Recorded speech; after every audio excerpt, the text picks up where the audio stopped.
Lieutenant Commander Sarah Mitchell stood at attention in the briefing room, her uniform crisp and medals gleaming under the harsh fluorescent lights. At 32, she had already earned more commendations than most officers twice her age. Her specialty in naval intelligence and counterterrorism operations had made her one of the most respected voices in the Pacific Fleet. But today, none of that seemed to matter. Admiral Robert Hawthorne entered the room like a storm cloud, his face already twisted into a scowl. The 60-year-old veteran had built his reputation on old-school naval tradition and an unshakable belief that women had no place in combat operations. His gray eyes swept across the assembled officers before settling on Sarah with obvious disdain. The briefing began routinely enough. Sarah had spent weeks preparing her intelligence report on suspected terrorist activities in the South China Sea. Her team had uncovered a network of arms dealers operating from a seemingly abandoned oil platform. The evidence was solid, the threat was real, and immediate action was required. "Ma'am, based on our surveillance and intercepted communications, I recommend a precision strike team to neutralize the target." Sarah concluded her presentation, her voice steady and confident. She had delivered similar briefings dozens of times, always with professional respect from her superiors. Admiral Hawthorne leaned back in his chair, a cold smile spreading across his weathered face. The silence in the room grew heavy as he appeared to consider her words. Then, without warning, he erupted. "Recommend?" he barked, his voice echoing off the walls. "You recommend? Who exactly do you think you are, Lieutenant Commander?" Sarah's jaw tightened slightly, but she maintained her composure. "Sir, I'm presenting actionable intelligence that requires immediate attention." "Actionable intelligence," he repeated mockingly, rising from his seat. "Let me tell you something about actionable intelligence. It comes from real warriors, not from desk jockeys who've never seen actual combat." The other officers in the room shifted uncomfortably. Colonel James Peterson, a Marine liaison, cleared his throat softly, but Admiral Hawthorne continued his verbal assault. "You sit in your comfortable office, analyzing data on computer screens, and you think that makes you qualified to recommend military action? You think playing video games with satellite footage makes you a strategist?" Sarah's face flushed, but she kept her voice level. "Sir, my analysis is based on 3 months of surveillance, signal intelligence, and human assets on the ground. The threat is credible and immediate." "Human assets?" Hawthorne scoffed. "You mean the local informants who tell you whatever you want to hear for a few dollars?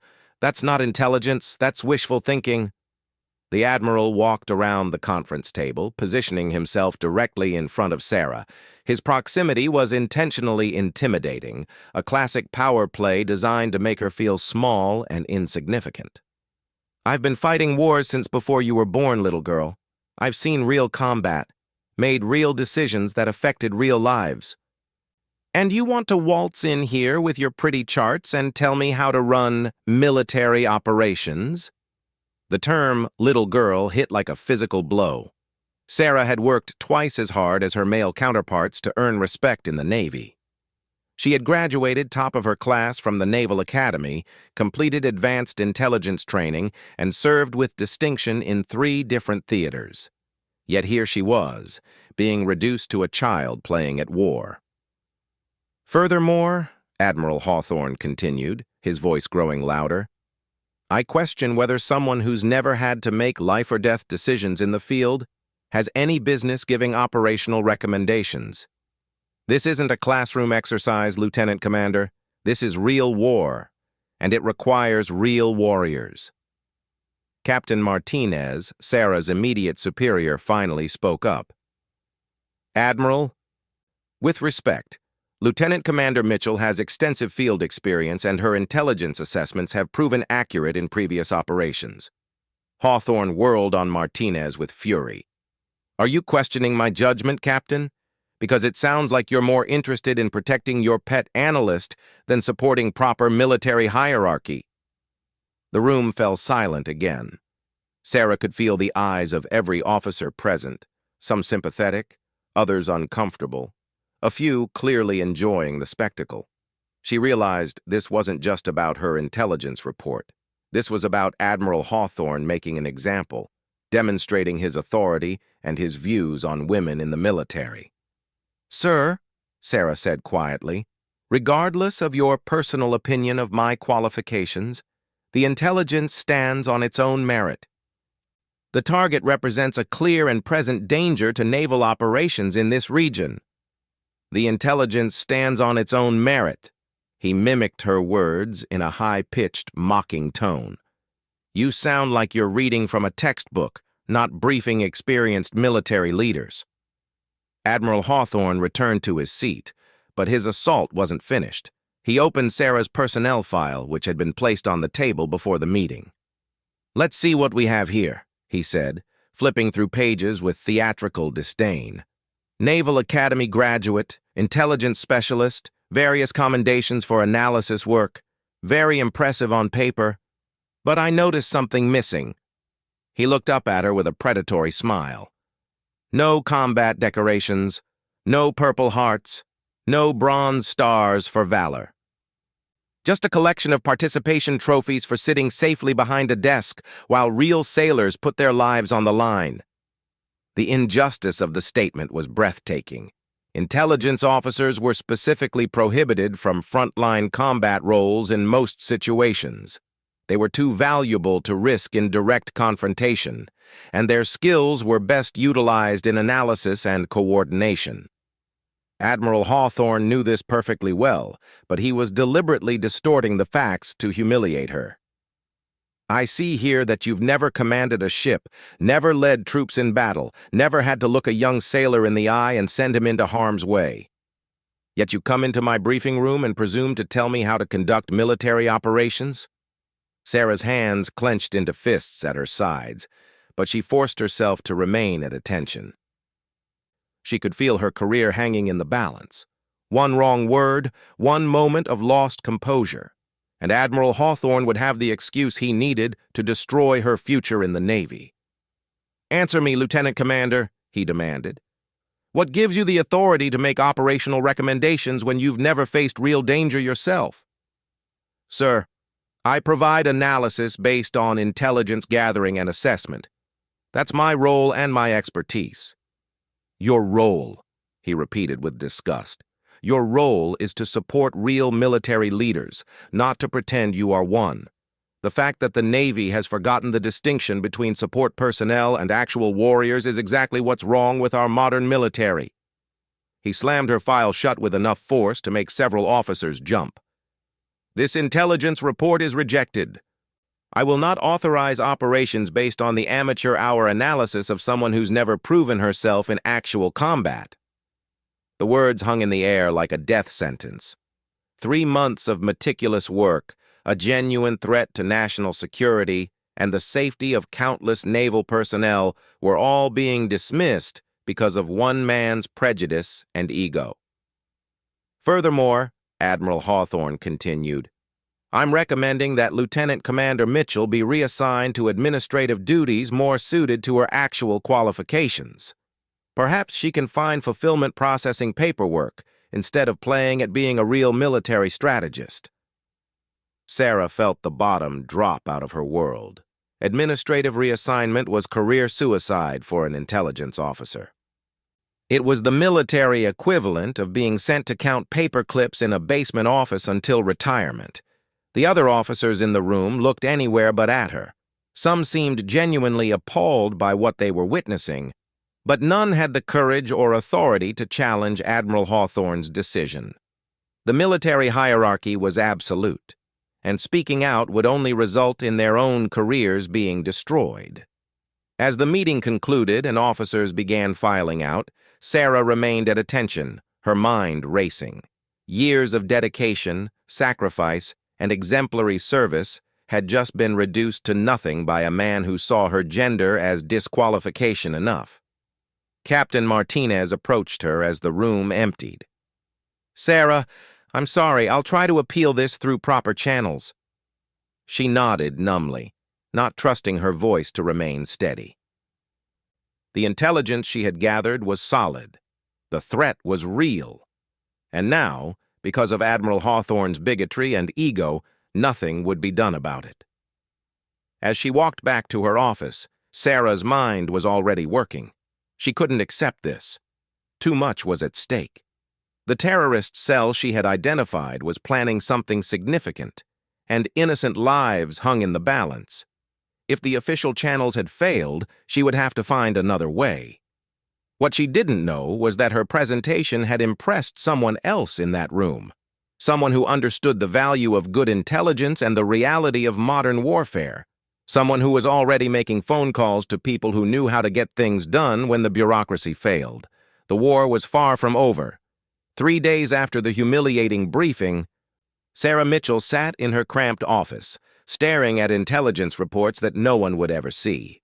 Admiral Hawthorne had been true to his word about the reassignment. Her security clearance remained intact, but her recommendations now carried no weight.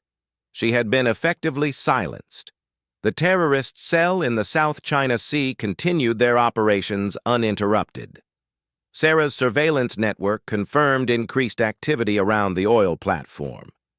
Weapons shipments were arriving daily, and intercepted communications suggested a major operation was being planned for the following week.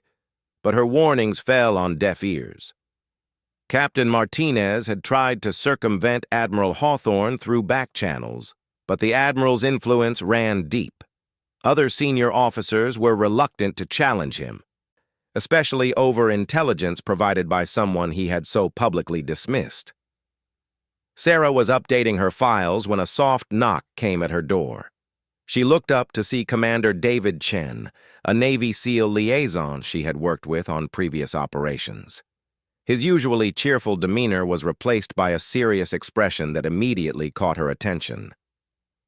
"Sarah, do you have a minute to talk privately?" She gestured to a chair across from her desk. Commander Chen was one of the few people who had always treated her as an equal, valuing her intelligence assessments without regard to her gender or rank. If he was here, it meant something important was happening. "I heard about what happened in the briefing," he said quietly, closing the door behind him. "I also know your intelligence is solid. I've worked with you enough times to trust your analysis completely." Sarah felt a mixture of gratitude and frustration. "Unfortunately, my track record doesn't seem to matter to Admiral Hawthorne. He's made it clear that he considers me unqualified to provide operational recommendations." "That's why I'm here," Chen replied, his voice lowering to barely above a whisper. "There are people who disagree with that assessment. People who understand that good intelligence saves lives, regardless of who provides it." He reached into his jacket and pulled out a secure tablet, placing it carefully on Sarah's desk. "What I'm about to tell you cannot leave this room. There are certain special operations units that operate with more flexibility than conventional military commands." Sarah's pulse quickened. She had heard rumors about black ops teams that could act without going through traditional bureaucratic channels, but she had never encountered them directly. "Are you saying there's another way to address the threat?" she asked.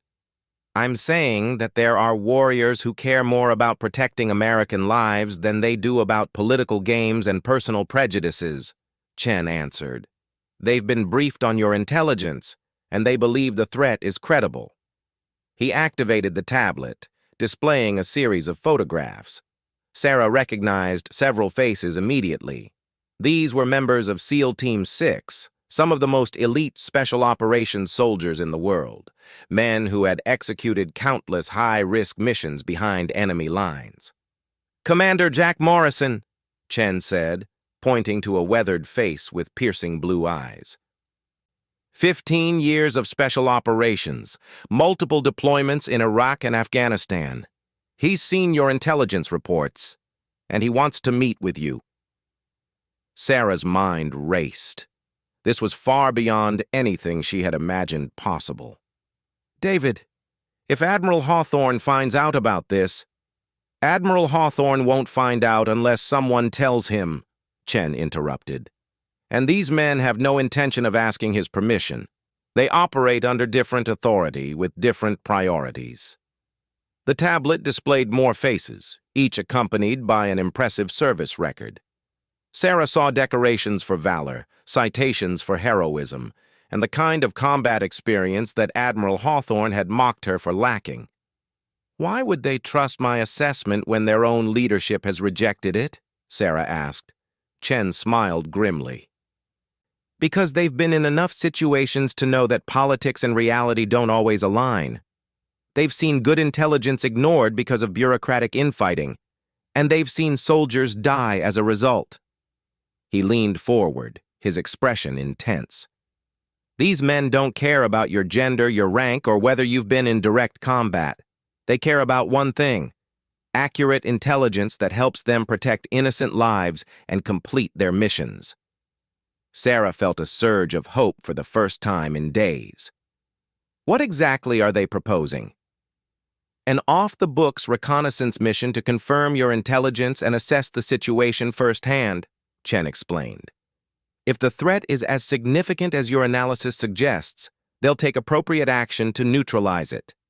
The implications were staggering. This would be completely outside official channels, potentially putting everyone involved at risk if things went wrong. But Sarah also knew that her intelligence was accurate, and every day of delay increased the danger to innocent lives. "There's something else," Chen continued, his voice becoming even quieter. "They want you to brief them personally. They want to hear your analysis directly, not filtered through someone else's interpretation." Sarah's heart skipped a beat. After days of being treated like an incompetent child, the prospect of briefing genuine elite warriors who would actually listen to her assessment was both thrilling and terrifying. "When?" she asked. "Tonight. 2200 hours at coordinates I'll provide. This meeting never happened, and if anyone asks, you were reviewing personnel files in your office all evening." Chen stood up, preparing to leave, but before he reached the door, he turned back with one final comment. "Sarah, these men have been following your career for longer than you might think. Your intelligence assessments have been passed along through informal channels, and you've earned their respect through your work, not through political connections or personal relationships." After he left, Sarah sat alone in her office, staring at the tablet he had left behind. The faces of the SEAL team members looked back at her with the confidence of men who had faced death repeatedly and emerged victorious. That evening, Sarah drove to a warehouse complex on the outskirts of the naval base. The coordinates Chen had provided led her to an unmarked building that appeared abandoned from the outside. But when she knocked on the specified door, it opened immediately. The man who greeted her was older than she had expected, perhaps in his early 40s, with gray threading through his dark hair and scars visible on his hands and face. His eyes were alert and intelligent, assessing her with the quick evaluation of someone accustomed to making life-or-death decisions about people. "Lieutenant Commander Mitchell," he said in a voice roughened by years of shouting over gunfire and explosions. "I'm Commander Morrison. Thank you for coming." The interior of the warehouse had been converted into a sophisticated operations center. Maps covered the walls, multiple computer screens displayed real-time intelligence feeds, and communication equipment hummed quietly in the background. 6 men in civilian clothes stood around a central table, all turning to look at Sarah as she entered. These were not the polished officers she was accustomed to briefing. These men carried themselves with the casual confidence of warriors who had proven themselves in the crucible of actual combat. Their appearance was deliberately unremarkable, but Sarah could see the alertness in their eyes and the way they positioned themselves to maintain situational awareness. "Gentlemen," Morrison announced, "this is the intelligence officer whose analysis we've been reviewing. I think you'll find her assessment both thorough and accurate." For the next 2 hours, Sarah presented her intelligence to an audience that asked probing questions, challenged her assumptions, and demanded specific details about sources and methods. But unlike Admiral Hawthorne's interrogation, this was a professional evaluation designed to test the quality of her work, not to humiliate or dismiss her. The SEAL team members had clearly done their own research. They knew details about the terrorist cell that Sarah hadn't included in her official reports, suggesting they had independent sources of information. More importantly, they treated her as a professional colleague whose expertise was valued. "Your assessment of their operational timeline matches our human intelligence," said one team member, a compact man with intense dark eyes. "They're definitely planning something significant within the next week." Another SEAL, whose arms bore intricate tattoos that Sarah suspected had stories behind them, studied the satellite photographs she had provided. "This platform would be perfect for staging operations against commercial shipping lanes. If they're really moving the kind of ordnance your sources suggest, they could do serious damage." Commander Morrison listened to the discussion without interrupting, but Sarah could see him evaluating not just the intelligence, but her responses to his team's questions. Finally, he spoke. "Lieutenant Commander, your analysis is solid, and your intelligence is actionable. My team is prepared to conduct a reconnaissance mission to confirm the threat and, if necessary, neutralize it." Sarah felt a wave of vindication wash over her. After days of being told her work was worthless, here were genuine combat veterans confirming what she had known all along. "What do you need from me?" she asked. "Continued intelligence support," Morrison replied. "Real-time updates on communications intercepts, movement patterns, anything that might affect our operational timeline. We'll be going in dark, without official support, so your intelligence will be our lifeline." As the meeting concluded and the team members began their mission preparations, Morrison approached Sarah privately. "I want you to know something," he said quietly. "What Admiral Hawthorne did to you was wrong, both personally and professionally. Good intelligence saves lives, and political games that interfere with that save no one." He paused, seeming to consider his words carefully. "These men have served under officers who respected their abilities and officers who saw them as expendable tools. They know the difference, and they recognize quality when they see it." Sarah felt tears threatening at the corners of her eyes, but she blinked them back. "Thank you, Commander. That means more than you know." "No," Morrison replied with a slight smile. "Thank you. You're about to help us save a lot of innocent lives. And you're doing it despite being treated like garbage by people who should know better." As Sarah drove back to the base, she realized that everything was about to change. One way or another, the next few days would determine not just the fate of the terrorist cell, but the course of her entire military career. What she didn't know was that word of the unofficial mission was already spreading through certain channels. The special operations community was smaller and more tightly connected than most people realized. And when elite warriors decided someone had been wronged, they had their own ways of making things right. The mission had been flawless. 48 hours after Sarah's clandestine briefing, Commander Morrison's SEAL team had infiltrated the oil platform and confirmed everything her intelligence had predicted. The terrorist cell was indeed preparing for a major attack on commercial shipping lanes, with enough explosives to sink multiple vessels and kill hundreds of civilians. The SEALs had acted swiftly and precisely, neutralizing the threat without a single American casualty. But what happened next would forever change how Sarah Mitchell was viewed within the Navy's Special Operations community. Word of the successful mission spread quickly through informal channels. While Admiral Hawthorne remained unaware of the operation, other senior officers began asking questions about the intelligence that had made it possible. The answer always came back to the same source: the female intelligence officer who had been publicly humiliated and reassigned to administrative duties. Sarah was working at her desk when Captain Martinez appeared in her doorway, his expression unreadable. "Sarah, you need to come with me," he said quietly. "Admiral Hawthorne wants to see you immediately." Her heart sank.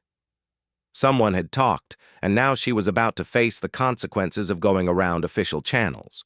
Her military career was likely over, but at least the mission had been successful, and lives had been saved. They walked through the corridors of the administrative building in silence, passing other officers who seemed to regard her with curiosity rather than their usual professional indifference. Something was different, but Sarah couldn't identify what had changed. When they reached Admiral Hawthorne's office, Captain Martinez knocked and waited for permission to enter. But when the door opened, Sarah was surprised to see that the Admiral was not alone. Commander Morrison stood near the window in full dress uniform, his chest displaying an impressive array of medals and decorations.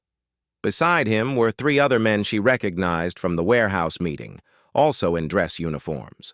The room seemed smaller with their presence, as if it couldn't quite contain their collective experience and authority. Admiral Hawthorne sat behind his desk, his face displaying a mixture of confusion and barely controlled anger. Clearly, something had happened that he didn't understand or appreciate. "Lieutenant Commander Mitchell," he began, his voice tight with frustration, "it seems that certain individuals have been discussing your intelligence assessments without proper authorization." Sarah stood at attention, unsure how to respond. She had no idea how much the Admiral knew about her involvement with the SEAL team. Commander Morrison stepped forward, his voice calm and respectful but carrying an undertone of steel.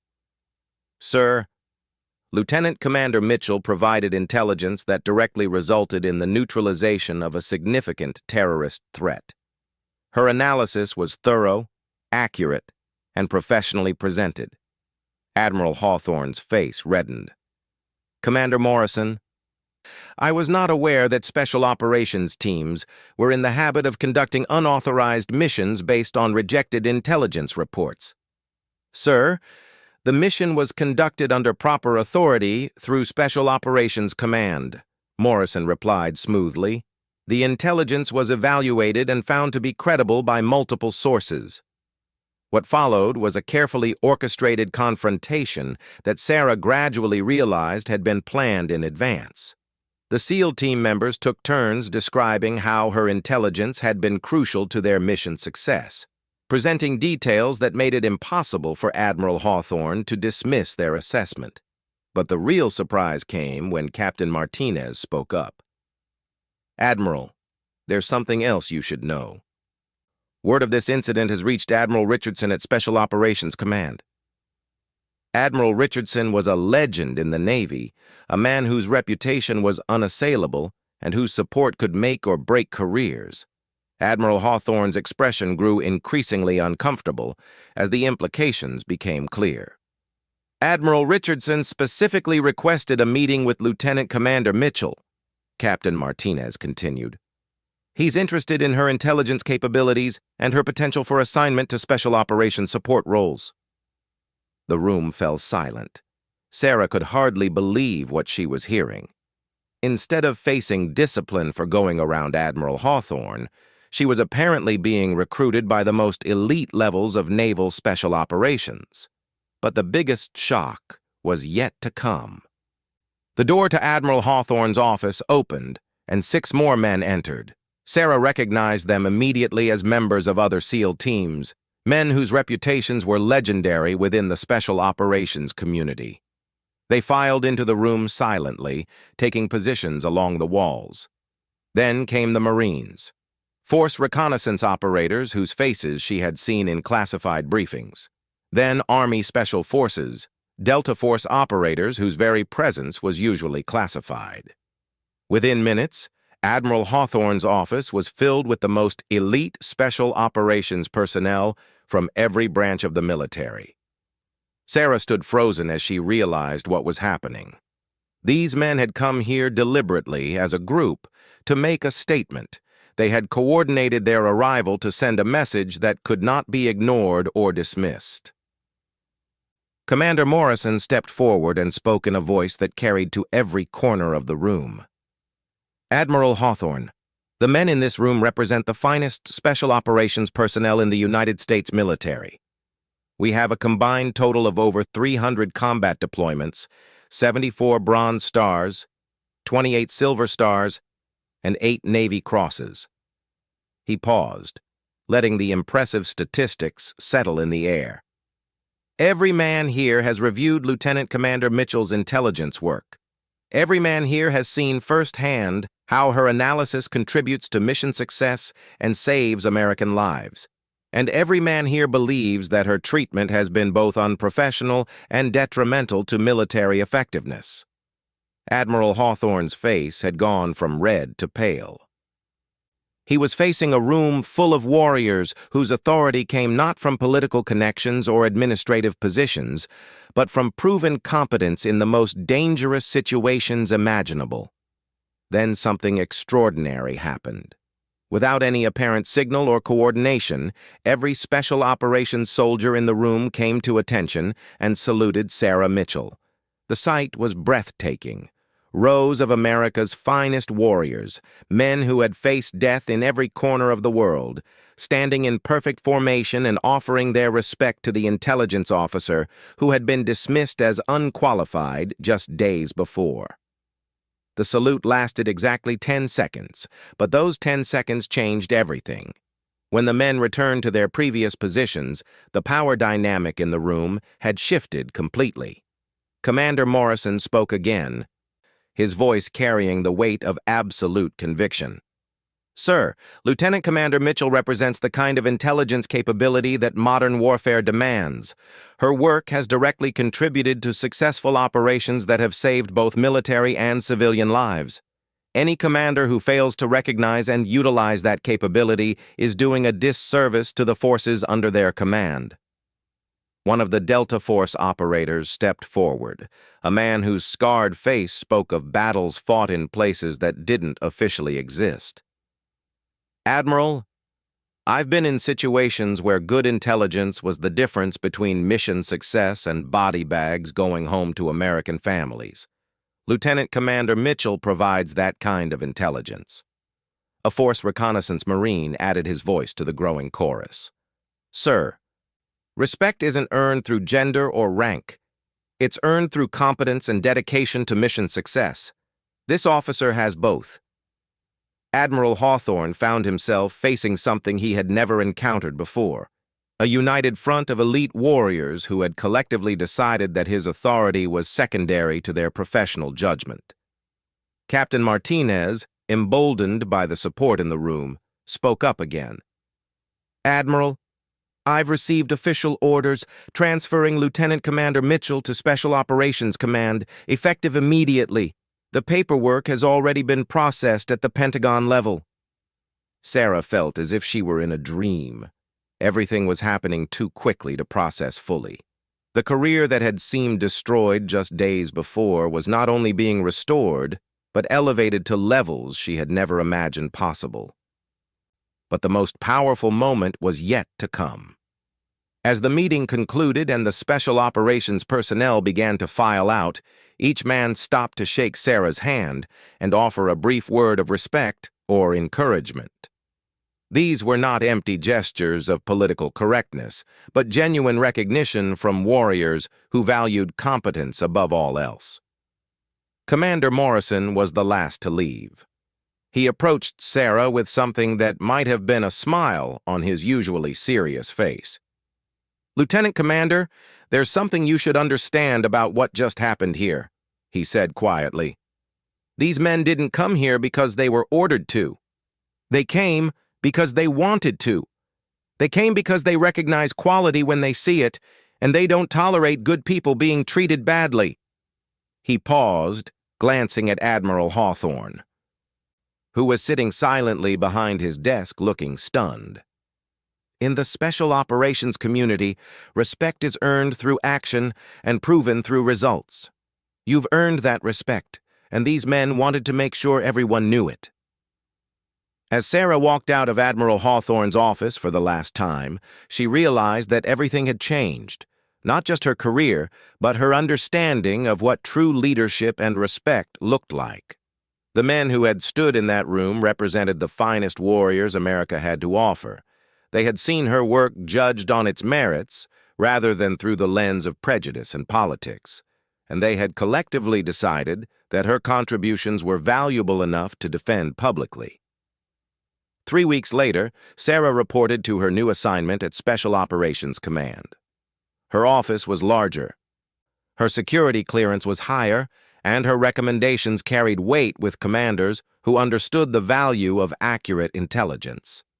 But more importantly, she worked with professionals who judged her solely on her ability to help them protect American lives and complete impossible missions. She had found her place among warriors who cared more about competence than conformity, more about results than rank, and more about honor than politics. The woman who had been publicly humiliated by Admiral Hawthorne now briefed generals and admirals who hung on her every word. Her intelligence assessments were requested specifically by name, and her analysis was considered essential to some of the most sensitive operations conducted by American forces. Admiral Hawthorne, meanwhile, found his influence within the special operations community severely diminished. Word of his treatment of Sarah Mitchell had spread throughout the elite warrior network, and his recommendations carried significantly less weight as a result. The incident became legendary within special operations circles, told as a story about how true warriors recognize and defend competence regardless of gender, rank, or politics. It was a reminder that in the end, results matter more than prejudice, and that sometimes standing up for what's right requires standing together. For Sarah Mitchell, it was the day she learned that respect, once truly earned, becomes a force more powerful than any rank or authority. And sometimes, when good people are treated badly, warriors have their own way of making things right.